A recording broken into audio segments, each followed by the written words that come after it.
This is a land, an island that has 11 of the 13 climactic zones that are in the world, and it's an amazing, amazing place. So today we were working at 6,000 foot elevation in the pouring rain, and it was cold.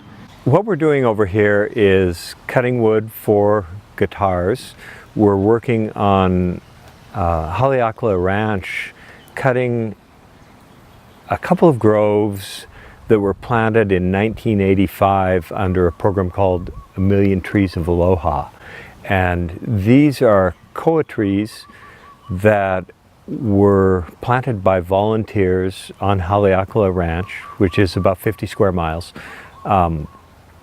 These were little plants from the Big Island, and it's great soil, it's good rain, everything was right. A fence was put around it to keep the cows out. And the trees took off like gangbusters.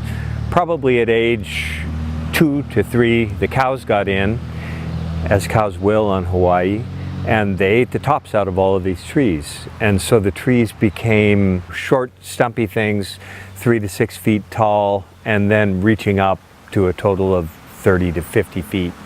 The conventional wisdom is koa need to be 50 years old or more, and have a certain stature in order to be of any value for timber purposes. And I think generally that's true if one is looking to mill lumber for furniture or cabinetry or for other uses.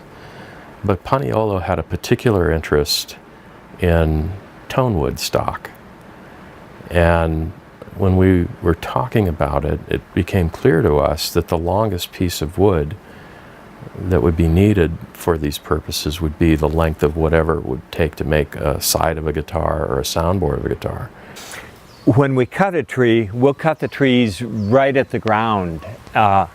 We'll take the tops out of them and then cut them right at the ground and push them over rather than making a wedge cut with a control cut in the back and having to fell them and have cracked wood.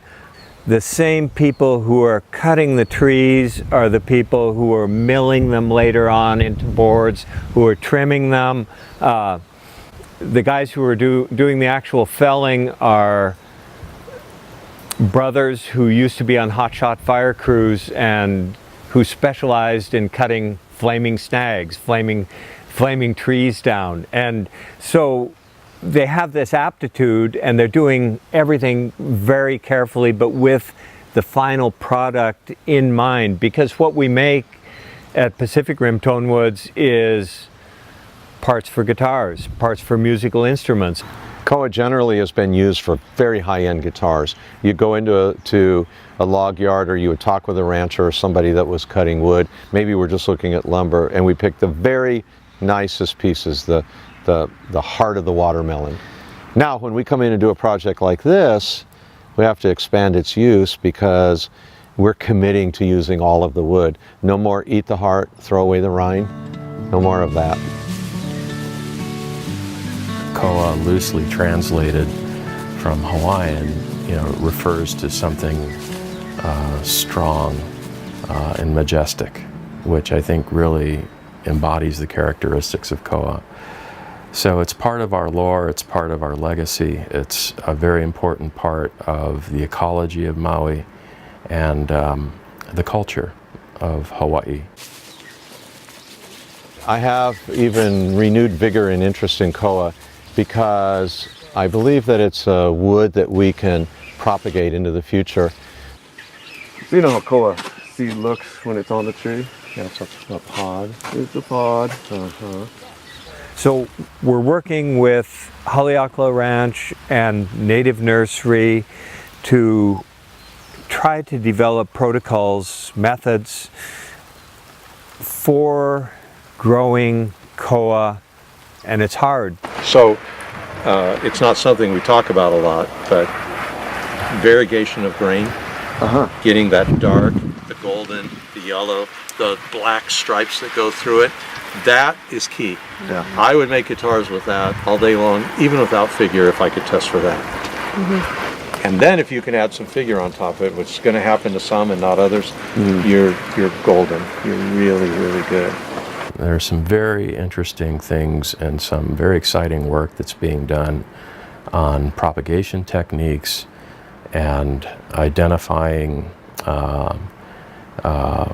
superior traits within the wood that's being cut, and then going back to those stumps to find coppice or root shoots or even seedlings that carry those genes forward that we can use to populate our future plantings, either by way of direct seeding of identified elite seed sources, or these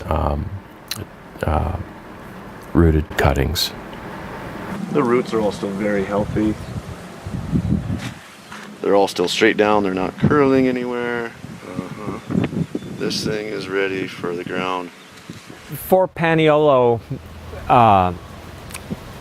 Kevin Burke and Megan Parker are taking cuttings and trying different rooting protocols, different hormones, different potting soils, different humidity and temperature regimes.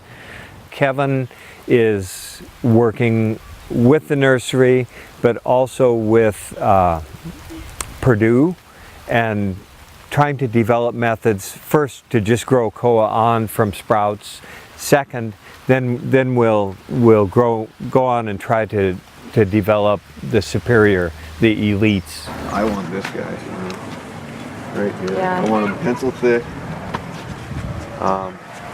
Doesn't necessarily need to be this tall, but this is a quality tree.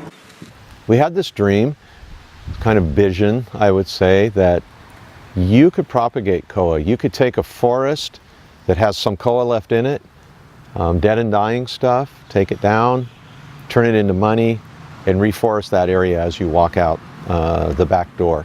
I think that by demonstrating the economic value of these forests, we can encourage more forestry that's good, not just for conservation, not just for a product, but for both. And in the interim, or in so doing, we can make jobs. So I felt for the last 25 years that I'm living my life on this threshold of the way it was and the way it will be. We're walking through the door of woods not being available. And so koa is a wonderful wood, but my interest is really high just because of the fact that it's grown in the United States, easy access, and that with some effort we can forest koa, make guitars out of it in the future. Pacific Rim, Tonewoods, and Taylor guitars share with Haleakala Ranch a very deep commitment to land stewardship and just doing the right thing.